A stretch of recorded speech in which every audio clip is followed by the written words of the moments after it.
안녕하세요. 오늘도 진료 전 신입스택과 함께 알아보는 관절 꺾기 시간입니다. 오늘은 군대 훈련 중에 병이 어디에 제일 많이 생길까요? 여기에 대해서 한번 살펴보도록 하겠습니다.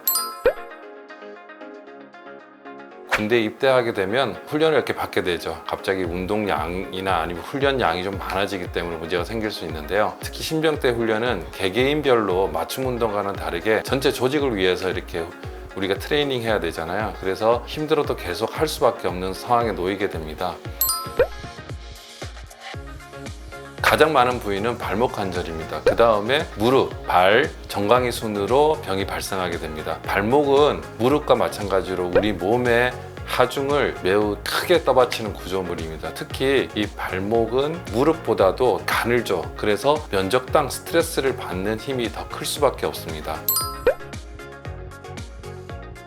발목이 접질리게 돼서 골절이 일어나는 경우에는 수술적 치료를 거의 다 하게 된다고 보시면 됩니다. 그러나 이제 골절이 일어나지 않아도 작은 인대로 이루어져 있어서 행군이나 운동을 할 때 삐는 일이 아주 허다합니다. 이럴 때는 적어도 3주는 고정을 해야 되는데 치료를 하지 않거나 다시 훈련을 하게 되면 늘어난 인대가 그대로 늘어난 채로 붙게 됩니다. 그럼 어떻게 되죠? 인대가 늘어나면 인대가 발목 관절을 잡아줄 수가 없어요. 그래서 작은 충격에도 불안정하게 발목이 자꾸 삐게 되는데, 이렇게 자꾸 삐게 되면 관절 연골이 상할 수 있어서 관절염으로 실은 발생할 수 있어서 굉장히 큰 주의를 요합니다. 그래서 3번, 5번 이상 계속 삐게 되면 발목 불안정성이구나 이렇게 생각을 하시고 병원을 찾아보는 게 좋습니다.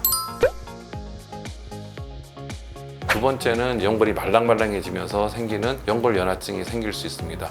군대 가기 전에 이걸 잘 모를 수가 있어요. 근데 군대 가면서 이제 훈련을 하면서 나타날 수 있는데, 이런 경우에는 이제 양반다리 할 때 무릎 앞쪽이 이제 많이 아픈 것이 특징이고, 특히 행군, 뛰기, 쪼그리 앉기 이렇게 무리가 되는 경우, 그 다음에 계단이 또 많잖아요. 전방에는 계단을 올라가고 내려가는데 내려올 때 무릎 전방이 좀 많이 아프다, 이런 경우에는 연골 연화증이라고 판단이 될 수가 있습니다. 마지막으로 종아리 내에서 많이 나타나는 것이 이제 스트레스 골절인데, 이 스트레스 골절은 처음에는 잘 적응이 안 돼 있는 상태에서 구보 등을 오래 하게 되면 경골 아래쪽에 여기 스트레스 골절이 이렇게 일어나게 됩니다. 골절이 일어나는 경우는 여러분 생각해 보면 어디 떨어지거나 교통사고로 팍 한 번에 큰 충격이 에너지가 전달이 돼서 부러지는 경우가 좀 있지만은 조금씩 계속 이렇게 충격을 주다 보면 이게 스트레스 골절이 일어납니다. 특히 이 스트레스 골절은 계속해서 이제 축적돼서 골절이 일어나기 때문에 일반 사진상의 발견이 잘 안 돼요. 요즘은 아무래도 군대 기간도 많이 짧아졌고요. 옛날에 3년이었거든요, 저 다닐 때는.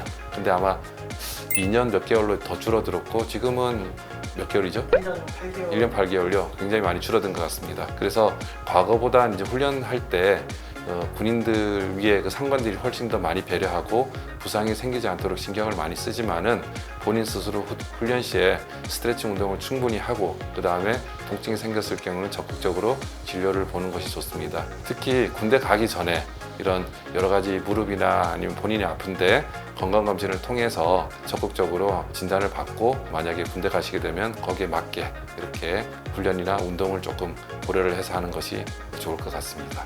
그러면 다음 시간까지 좋은 소식을 가지고 다시 오겠습니다. 안녕히 계십시오.